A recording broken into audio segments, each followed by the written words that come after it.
It is time for another Hey Chris. I wonder what fun awaits us this time.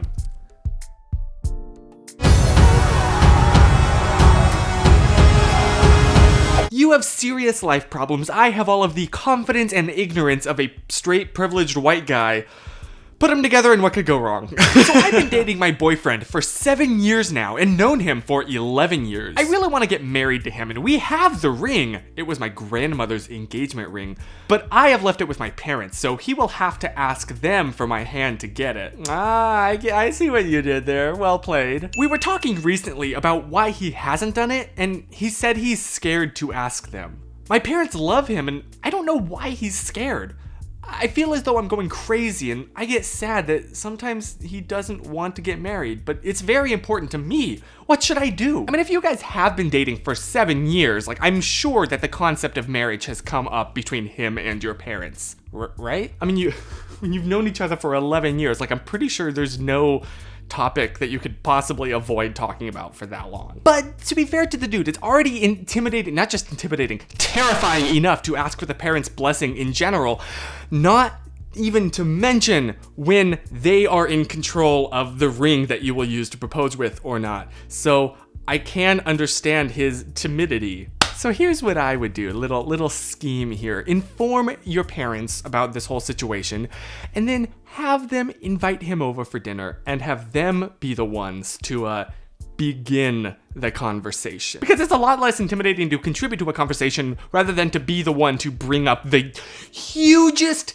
concept of marriage. Like that's like the biggest change you can make in your life and it will affect the most amount of people. So if they're the ones to bring it up, I think that would make everything go a lot smoother.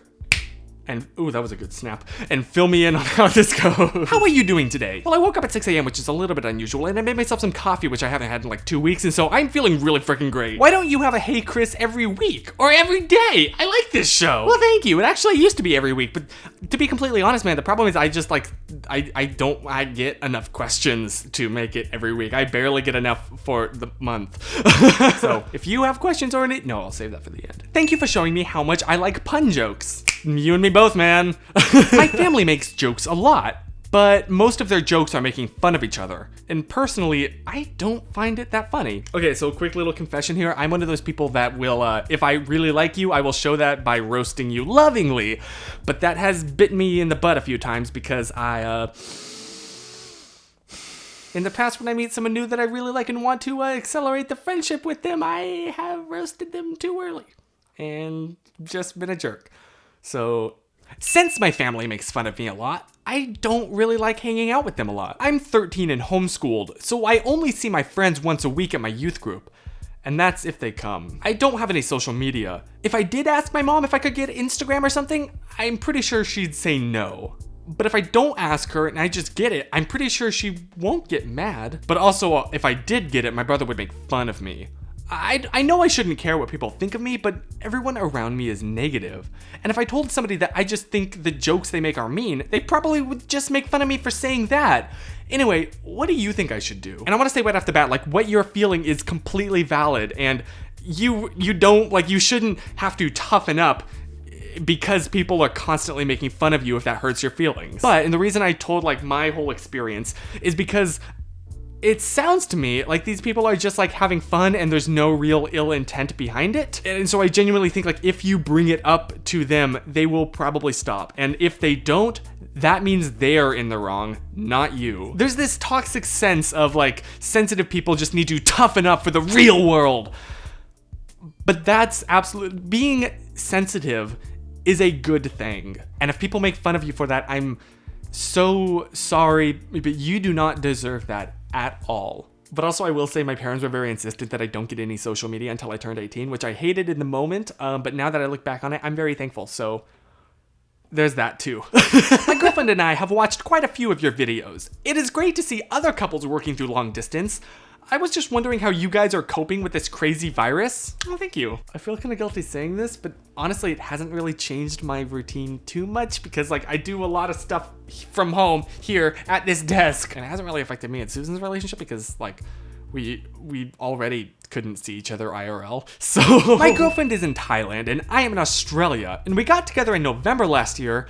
and we haven't been able to see each other since February. I was meant to go in April and was booked at the end of May, but that has been canceled. It is so hard being in an LDR and unable to travel at the moment, and possibly until next year. Yeah, relate, buddy. The unknown is causing some issues in what is supposed to be our honeymoon period. That is very, very true. Like, honestly, normally I would start to look at ticket prices for this time for next year's trip, but I genuinely don't think that's going to happen. And it sucks. And there's really nothing you can do, man. And that sucks. Like, really all we can do is just stay inside just to not to spread this even more. But there's nothing, like, all I can say is a video call as much as you can. It's not nearly the same thing as being there, but it's the best we can have right now.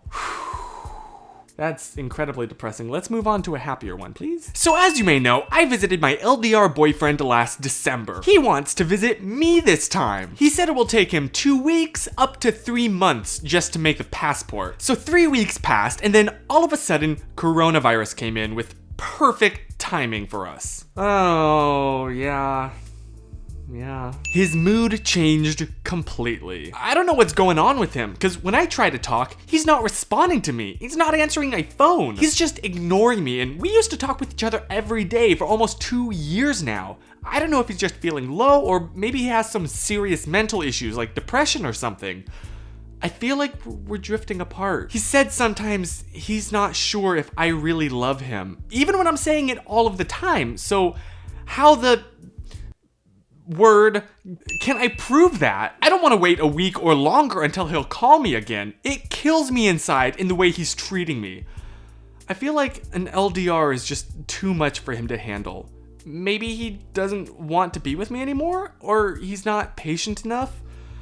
I know you've always been saying that communication is the most important thing in an LDR, but I just don't know what I can say to him right now. I just don't want it to end like this. Can you give me some advice? Oh. Well, I mean, I'm like so far removed from this situation that take what I say with a Lot's wife of salt, but it does sound to me like he's going through some major depression, which is horrible for him. And yeah, one of the whole things about it is just not having the mental energy to talk with people. But that being said, it doesn't excuse the way that what he's been putting you through. And the fact that you've tried to bring this up with him and he just hasn't dealt with it, that is a... Chris in editing, please dub over that pathetic excuse of an alarm sound with an actual alarm sound. Thank you. So I guess my only like advice, if you can even call it that, is give him some space for like a week or so. But keep trying to bring up the subject and explain how he is hurting you through this. But maybe like text him so it's there on his phone and he can read it and process what you're saying when he is ready to.